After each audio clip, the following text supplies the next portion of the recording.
Isabelle. Je suis ravie de vous présenter Isabelle Bourgeois, qui fait Joy for the Planet, qui a été longtemps reporter pour des grands magazines, avant vraiment prendre son bâton de pèlerin et aller à l'aventure, elle, pour retrouver la joie partout où elle est, en fait, cachée souvent. Hein. Et j'adore chaque article que tu écris, je trouve qu'il y a tellement de cœur, c'est tellement beau. Donc Joy for the Planet, allez voir, c'est magnifique. Avant, tu as fait Planète Positive. Planète Positive. C'était une plateforme d'informations positives, une compilation d'informations inspirantes que je glanais sur toutes les plateformes de presse au monde. Oui, c'est un peu ce que je fais aussi avec Seven Sky Life. Voilà, exactement. Un petit peu comme ça. Voilà. Et là, je trouve intéressant parce que j'aime beaucoup ton recul par rapport à tout ce qui se passe aussi. Parce que tu es beaucoup au courant de ce qui se passe. Et par contre, tu as toujours ce recul sain, je pense qu'il est très très sain, en fait, de faire un peu la part des choses. Et j'aimerais bien m'entretenir aujourd'hui avec toi un peu sur cette période, sur ton travail aussi, sur ce qui est ton grand kiff aussi, ce que tu adores partager. Est-ce que tu veux bien partager quelque chose avec nous? Avec joie, je te remercie beaucoup, Coco, de me donner la parole. Je suis en fait une journaliste atypique pour avoir été une journaliste ordinaire, conventionnelle, pour avoir travaillé pour la plupart des grands médias suisses, la radio, la télévision, la presse écrite.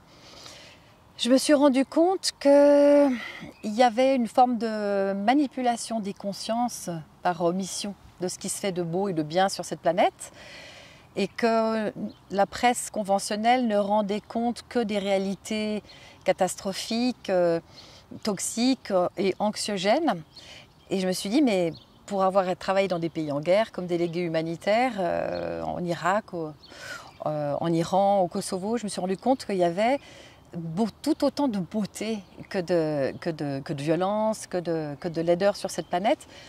Et que pour moi, le rôle du journaliste, et c'est pour ça que j'ai quitté la presse conventionnelle pour partir dans un journalisme et un reportage complètement indépendant et libre, reporter libre dans tous les sens du terme, j'avais besoin de rendre compte de cette autre partie de la réalité qui est trop souvent occultée par les médias conventionnels. Et cette autre partie de la vie, de l'actualité, c'est tout ce que le monde accomplit de noble, de grand, de quelle manière l'humain se dépasse dans ses peurs, dans ses croyances. Et moi, ce qui me fait kiffer, pour répondre à ta question, c'est de quelle manière est-ce qu'on va plus loin, de quelle manière on va se dépasser, de quelle manière on va sortir de la pensée unilatérale, de l'actualité conformiste, de tout ce qui se déploie par imitation, au lieu d'être chacun dans sa propre création. Ouais. Et en ce moment, effectivement, on vit une période absolument extraordinaire. Il y a Lowski. Voilà, Lowski. Lowski que j'ai adopté en Pologne lors de ma traversée européenne pour Joy for the Planet. C'est ça. C'était un chien abandonné que j'ai rencontré dans la campagne. Et j'ai craqué. J'ai embarqué à bord de mon camping-car. Bigoudi. Et ce que je trouve de passionnant aujourd'hui, c'est que grâce à cette crise que nous traversons autour de la problématique du coronavirus, eh bien, ça nous oblige à voir les choses d'un autre point de vue. Ça vient mettre en rupture un courant unilatéral et unique de la pensée collective. Comme jamais, je ne sais pas si évidemment que tu l'as remarqué, on en parle souvent toutes les deux, mais comme jamais, les réalités, les opinions, les idées se partagent, s'échangent. Ça crée beaucoup de... C'est comme si la conscience humaine est en train de se réveiller, un peu comme dans La Belle au bois dormant. Elle est en train de se réveiller sous le baiser de l'amour.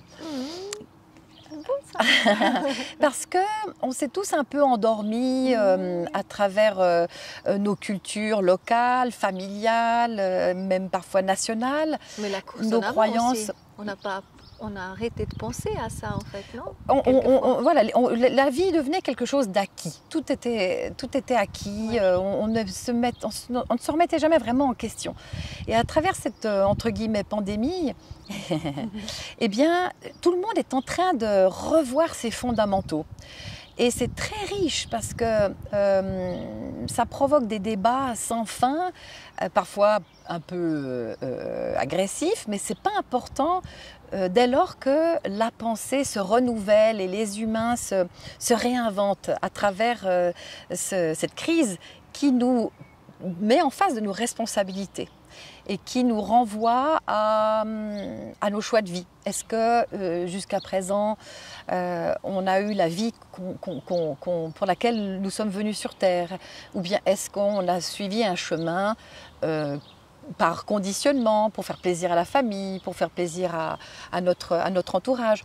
Et là, on est tout d'un coup invité à se replacer devant notre vérité propre. De quelle manière voulons-nous continuer? Ouais. J'adore le mot vérité en fait, parce que c'est un moment de vérité actuellement, non? C'est vraiment l'heure de vérité, c'est l'heure du choix. Est-ce qu'on continue à faire le choix de la peur et du conformisme et de la facilité, en ne voulant pas faire de vagues, en ne voulant surtout pas déranger, en voulant ne pas parler plus fort qu'un autre? Ou bien est-ce qu'on fait le choix de l'amour, s'oser dans sa différence, s'oser dans ses valeurs, dans ses convictions? Et c'est vraiment intéressant. Je trouve que c'est une grande chance ce que nous vivons aujourd'hui. Il est dit que la vérité nous rendra libres. Hein? Toutes les vérités nous rendront libres. C'est ça qui est extraordinaire. Et c'est là le danger dans lequel on peut peut-être tous tomber aujourd'hui, c'est de choisir une vérité plutôt qu'une autre. Oui.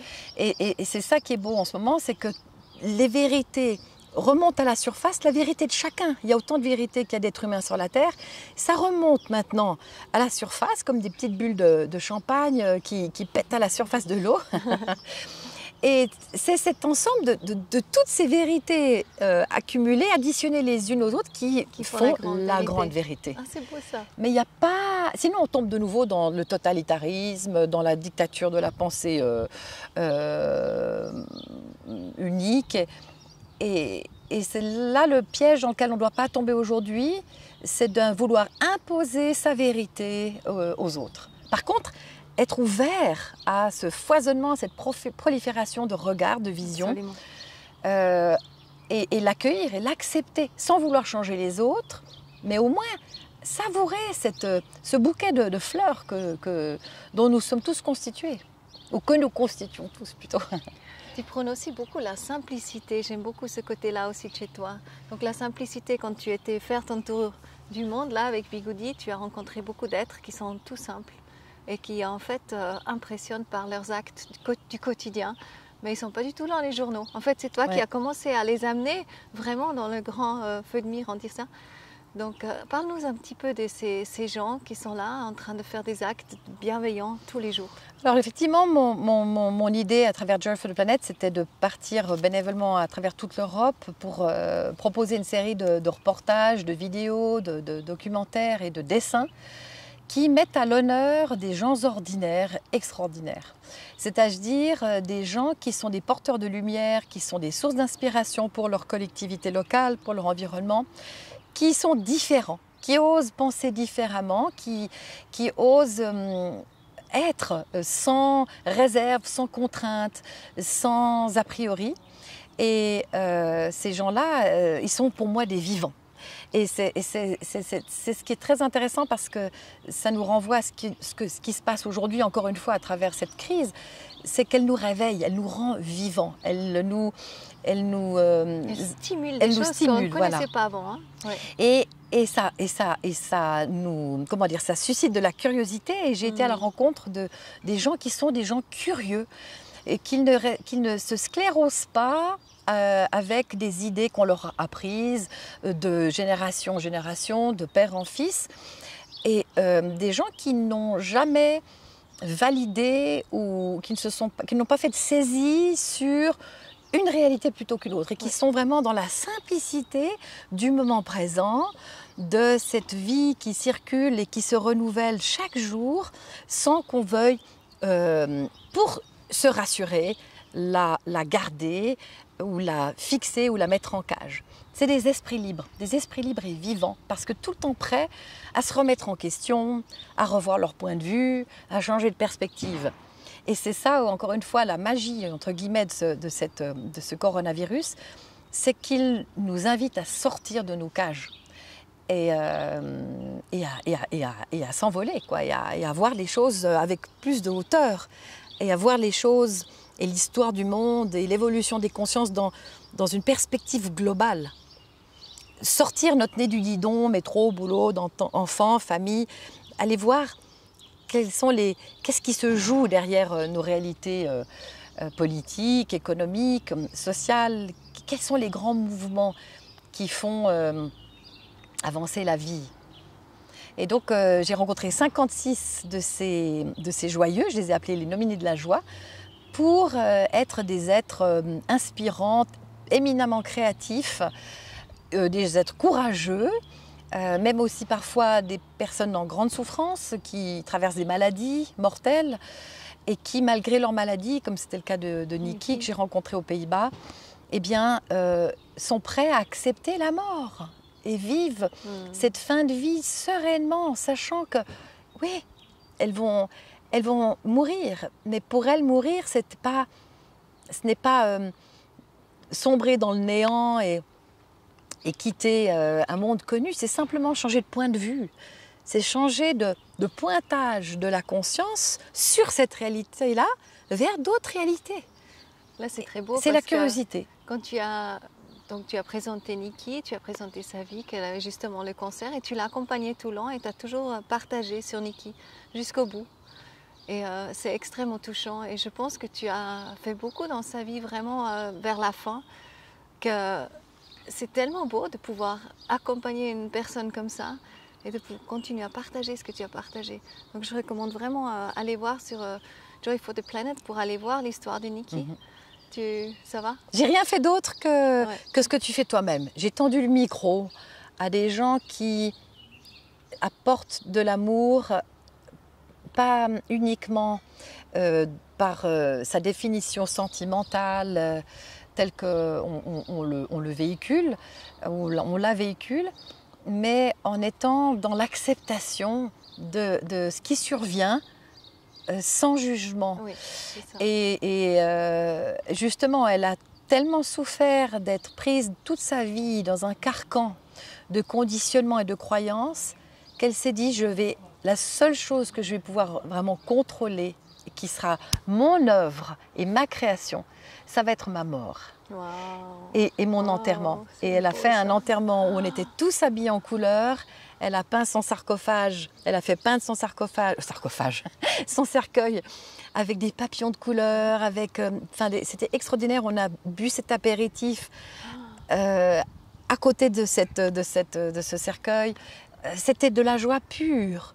Et ça, j'ai trouvé extraordinaire que finalement, elle quitte cette vie par la grande porte, c'est-à-dire celle d'un esprit libre, libérée de toute blessure, puisqu'elle a été abusée quand elle était petite, depuis l'âge de 7 ans, par ses proches. Elle a décidé de transformer ses blessures en une célébration amoureuse pour le vivant et l'après-vie. Oh, c'est extraordinaire. Merci beaucoup pour ça. Et puis il y a plein Merci d'autres. Tu as fait combien de vidéos en tout, en fait? J'ai fait une centaine de vidéos et 500 articles, 500 publications. Et il y a le livre. Et le livre, oui, merci.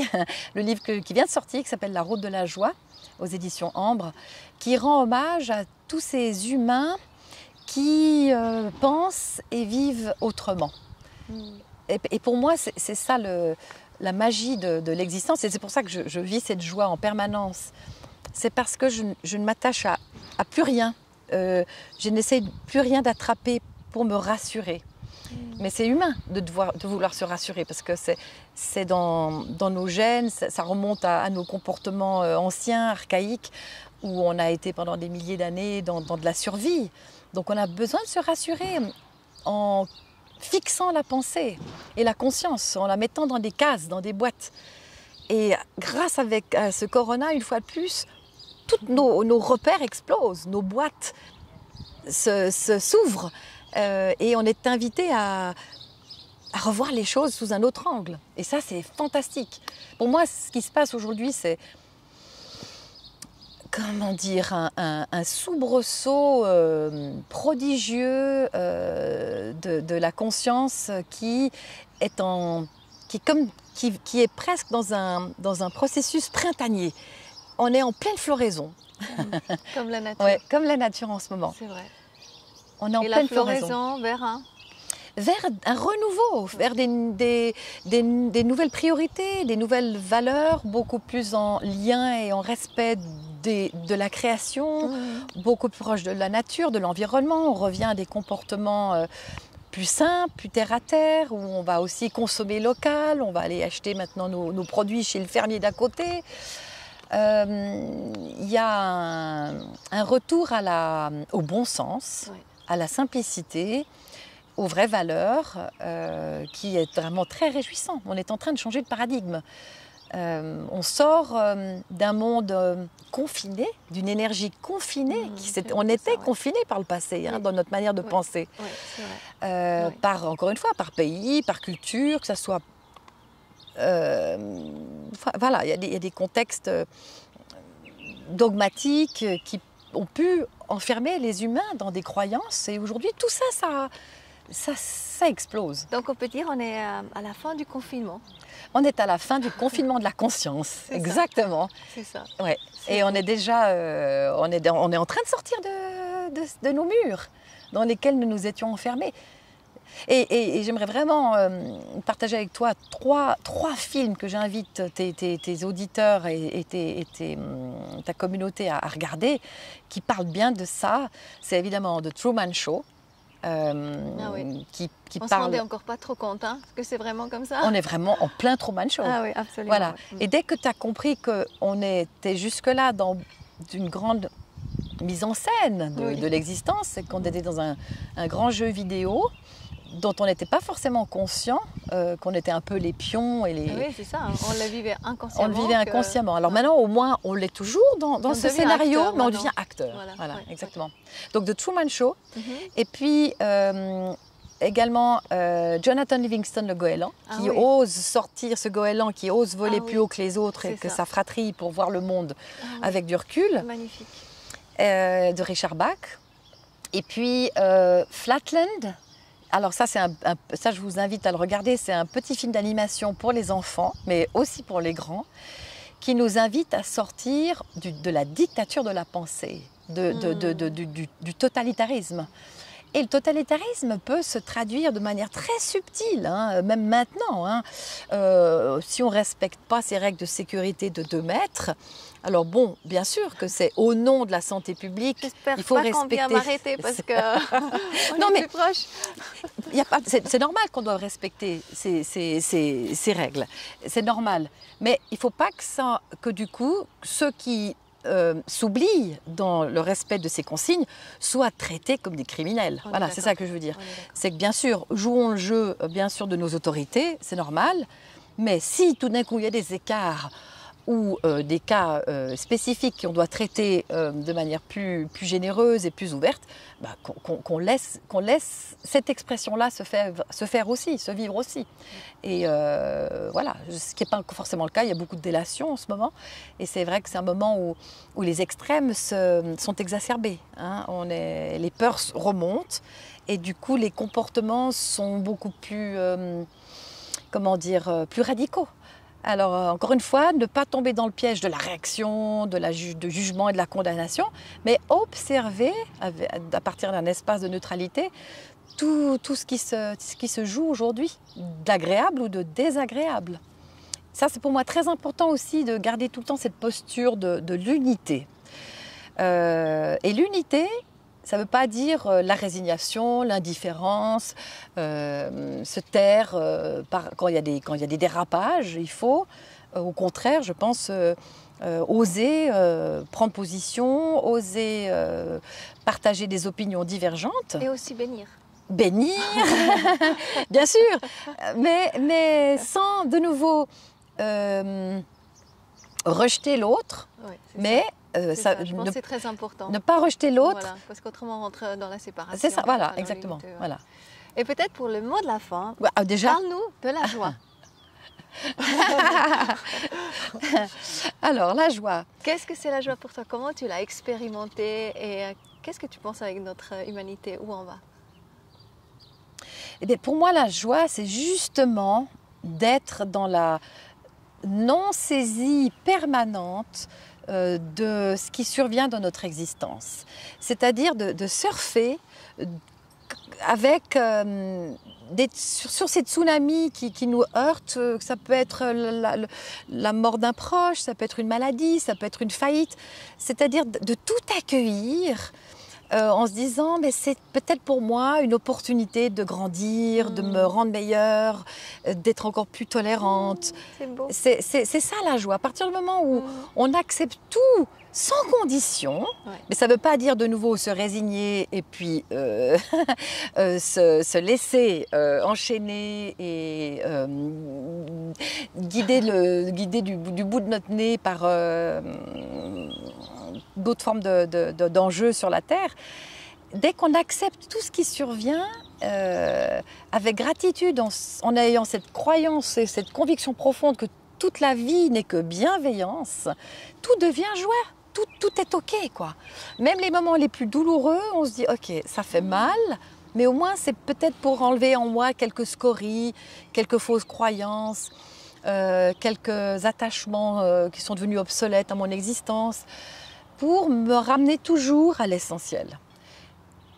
Et donc, parfois, c'est pas toujours bien compris, cette joie, parce que ça peut être perçu par ceux qui n'ont pas accès. Mais pour toi, l'essentiel, c'est la joie. Ah oui, c'est la joie, absolument, ouais. La joie de vivre. La joie de vivre, la joie d'être dans la gratitude de pouvoir traverser cette existence, de pouvoir le nez dans ses fleurs, là, c'est de savourer la vie et la nature. Moment ensemble.